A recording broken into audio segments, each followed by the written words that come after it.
A woman arrives at a house when a homeless person asks if the money lying nearby belonged to her. She then asked the homeless man who wanted to go, so he says he just wanted to know if that money was hers. She then reaches down and picks up the money, saying that it clearly belonged to her. The homeless man then says that she was very beautiful, but what she had in beauty, she had in arrogance. She then says that she didn't give him the right to talk to her and then leaves. The homeless man then tells the man that that woman was very arrogant. Seeing that man, he crosses the woman's name off his list. Sometime later, the homeless person puts a clock on the ground, and at that moment a woman arrives.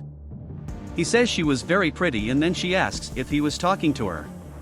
The homeless man says yes, but she tells him to keep her compliments to himself. He then calls out to the woman, and the woman asks what he wanted now. He then asks if that watch that was lying on the floor belongs to her, and then she says yes. He then tells her that she should at least thank him, but she says that she forgot about that. She then takes her bottle of water, and the man says that he really was thirsty. At that moment, she takes the water bottle and throws it at the homeless person.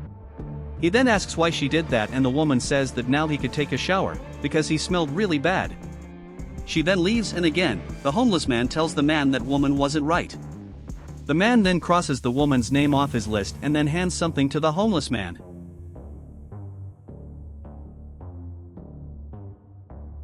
Sometime later, another woman arrives at the scene, and the man asks if she had something to give him.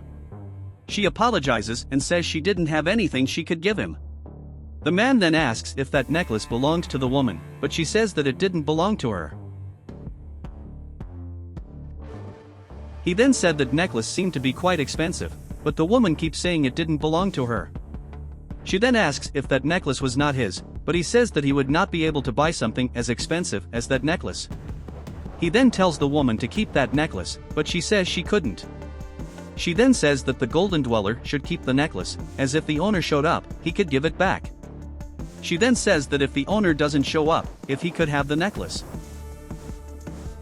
She then says that she didn't have any money to give the man, but if he wanted something to eat, she could give him the lunch she had bought. He is very happy about this, and so he accepts the woman's gift. Soon, he says it was very tasty, and says he was very hungry and thanks her. She then said that she hoped God would help him and then bids him farewell. Soon, the homeless man says that woman really was a good person and then tells the man that this was the right one. So the man is very happy about that and circles the woman's name. Later, they are in a room when another woman arrives. She then ends up tripping, and this causes the women to laugh at her, and then one of them says she was a good for nothing. The other then said she didn't understand how her father let her work there. The other woman then asks if the employee was okay, but she said that everything was fine with her. One of the daughters says that she wanted to know the reason for the meeting, as she had something very important to do. She said she needed to go shopping with her friends. The employee then says that their father had asked her to divide his assets among his daughters. She said that she hoped they were prepared, as their father had prepared many surprises for them. She then says that inside each box there was a surprise for each one of them. One of the daughters then says that she just wanted her father's money, as that would make her happy. The other says that, as she was very lucky, she knew that in her box she had something very good. The last daughter then said that they should stop talking like that, as their father was still alive. The employee then says that their father had thought of a different way to separate his assets among his daughters, and that in each box there was something that represented what they would win. She said that inside each box, there was a specific item for each one of them, and that they should open one box at a time. She then said that her daughter's pandemic could open her box, so she opens the box. Inside she finds a terrestrial globe, and it makes her very confused. The employee then says that that represented all the companies that their father had around the world, and that now she would inherit them. The daughter then says that she knew her father would leave it to her, as she was the best daughter. The employee then says that to continue with the process, the second daughter should open her box. She then opens the box, and inside, she finds some toy cars. She says that represented all the cars her father had in the world. She says that her father had countless cars around the world, and that they vary together a huge amount. The second daughter then thanks her, but the third daughter says that she was sure that her father had left something much better than companies or cars for her. She then opens her box, and inside she finds a collar and a bowl of water. This leaves her very confused, and so she asks what that meant. The employee says that, as they already knew, their father had a great love for their dog and that he had decided to leave the dog to the third daughter, as she was very fond of the dog. She said that the dog meant a lot more to their father than all the money he had and that she had inherited it. The third daughter then says that that was absurd and that she would not accept it. She then takes the globe from the first daughter and says that she wanted to stay with her father's companies.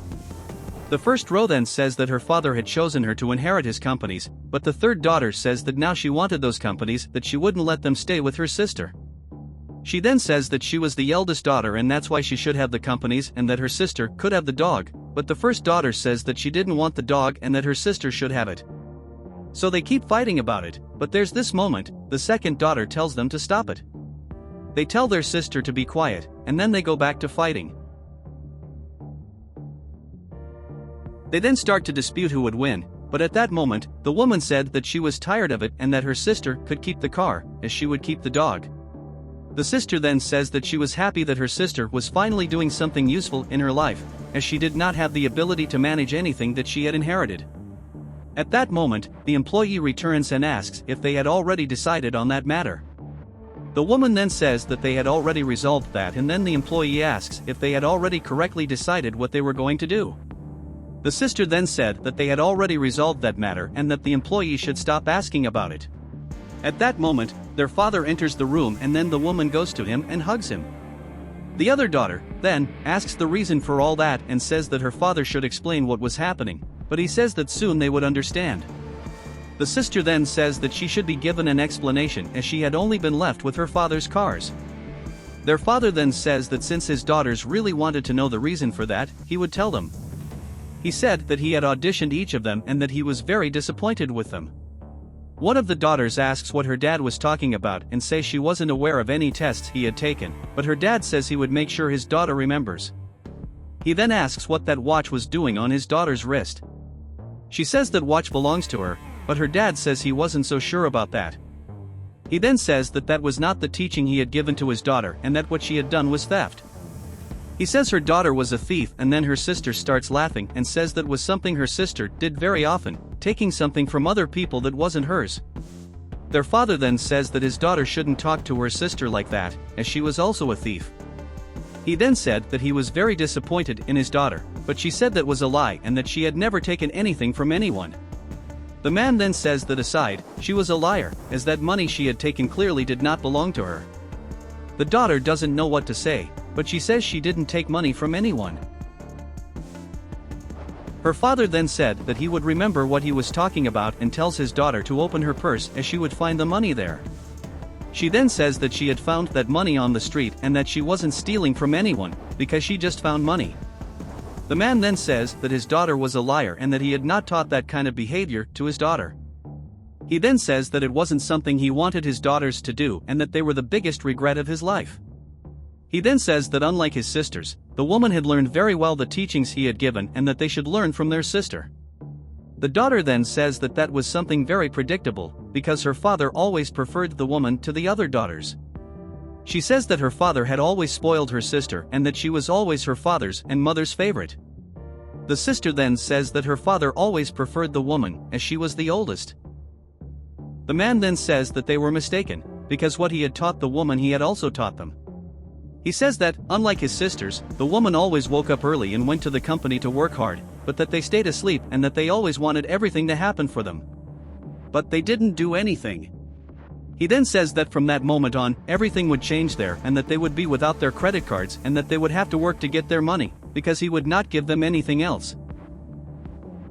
The daughters then complained to their father saying that he couldn't do that, because they needed their father's money to survive. One of them then says that she was fainting and that her father couldn't do that thing. She needed to eat and that she used her father's money for that and that, because of that, he couldn't do that to them. He then says that his daughter didn't need to say those things, because she would never run out of food, but that she wouldn't have more money to buy luxuries that they always bought. They then start begging their father not to do that and for him not to block their credit cards. The man then says that they were really great actors, but that they could do something different. He says that his daughter could sell the watch she had stolen, as she had no idea how much that watch was worth. He tells the other daughter that she could use the money she had taken to do whatever she wanted, as that would be the last money she would receive from her father. He then says that he had asked his lawyer to make a document passing everything he had to his daughter's name. He then says that now all he had was the woman and that she could do whatever she wanted with it. Hearing this, the woman is surprised and then she asks if her father was sure about that. He says yes, because she was the only one he was sure would be able to continue what he had started. The other daughters, then, are furious with their father and say that it was not fair to them, as he had other daughters. One of them then says that her father should forget that he was her father, and then she storms out of the room. She then calls her sister telling her not to stay there, enduring that insult, and then leaves the room saying that she hated her father. The woman then says that she was very grateful to receive that from her father, but that she didn't think it was fair on her sisters. The man then said that now it was his daughter's decision and that if she wanted her sisters to work with her, she had full right to go do that, because she would not do anything about it. The woman then says that she really didn't think it was fair on her sisters. She then says that they should look into it one day so they can talk and decide everything, but that she really wanted her sisters to work together with her. She then thanks her father for the trust he had in her, and then she hugs him.